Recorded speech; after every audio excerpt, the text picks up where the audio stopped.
Bienvenue sur les podcasts du collectif Voix libérée. Bonjour. Alors aujourd'hui, on plonge dans l'histoire du collectif Voix libérée, un groupe né suite aux révélations concernant les petits chanteurs de Touraine. On a des documents qui expliquent bien comment ça s'est créé, pourquoi. Notre idée, c'est de comprendre comment ce collectif a émergé après ces histoires d'abus, quel soutien il apporte et puis quel est son message. C'est une histoire de courage, oui, mais aussi de douleur et de résilience. Bon, alors regardons ça de plus près. Comment ça a démarré tout ça?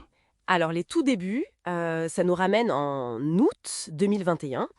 Il y a eu des articles dans la presse et suite à ça, 3 anciens petits chanteurs ont contacté un de leurs camarades, qu'on appelle Gilles, pour le soutenir. Ce premier geste, ça a été assez fondateur, semble-t-il, Fondateur au point de déclencher d'autres prises de parole. Anciens, très enfouis, et là, les témoignages ont commencé à arriver. D'accord.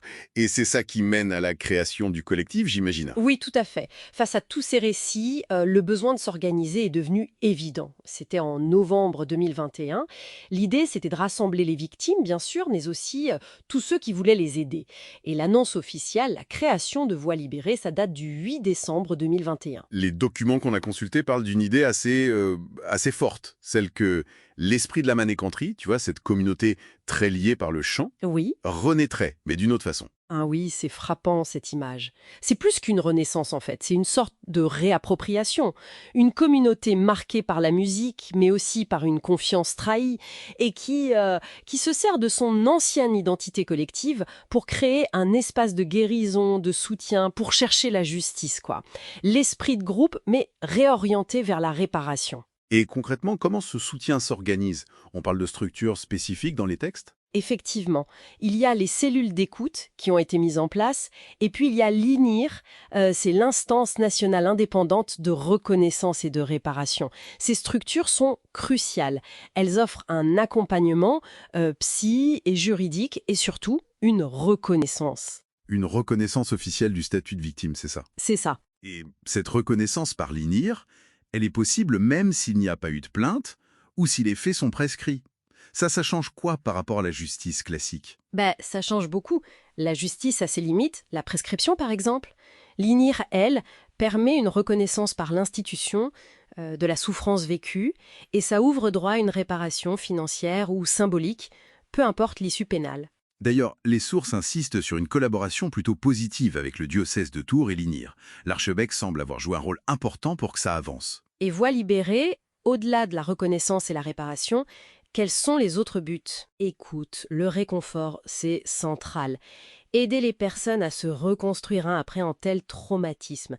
Et puis, les textes soulignent bien le respect total pour ceux qui ne souhaitent pas témoigner ou qu'on n'a pas pu joindre. Il n'y a aucune pression pour parler. Un point qui semble particulièrement délicat, c'est le choc des anciens, qui n'ont pas été victimes eux-mêmes et qui ne soupçonnaient rien. Comment on explique ça, Evelyne? Apparemment, les agressions de l'abbé Bernarté, elles étaient très bien cachées, souvent sous des prétextes genre fausse consultation médicale dans ce qu'ils appelaient l'infirmerie.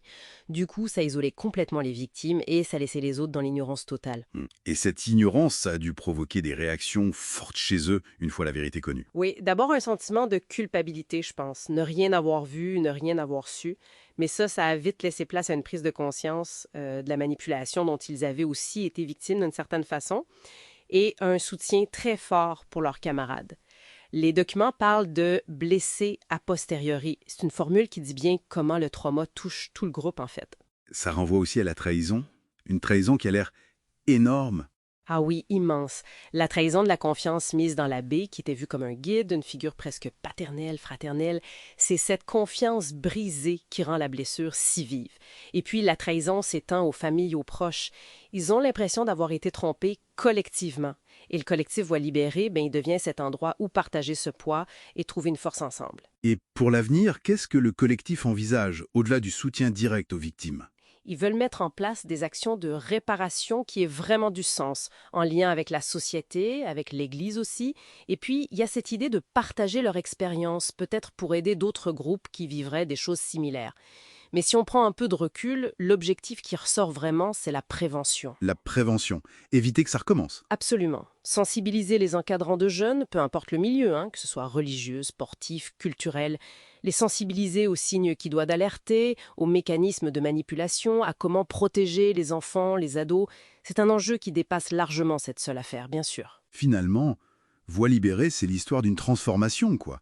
D'une communauté brisée par le silence, la trahison, à un collectif soudé pour chercher la vérité, la réparation et surtout pour prévenir. La solidarité comme moteur de reconstruction. Exactement. Et ça nous amène à une question de fond, peut-être, pour réfléchir. Au-delà de la justice et de la réparation pour chacun, comment est-ce que la force d'une parole collective, une fois qu'elle est libérée, peut non seulement révéler de vérités cachées, mais aussi changer durablement les institutions, les communautés, pour protéger l'avenir? Ce podcast a été produit et réalisé par le collectif Voix libérée. Pour nous écrire, partager ou témoigner, adressez-nous un mail à pcantores37@gmail.com. Parce que nos voix comptent. Parce que le silence n'est plus une option. Parce que la mémoire exige justice et vérité.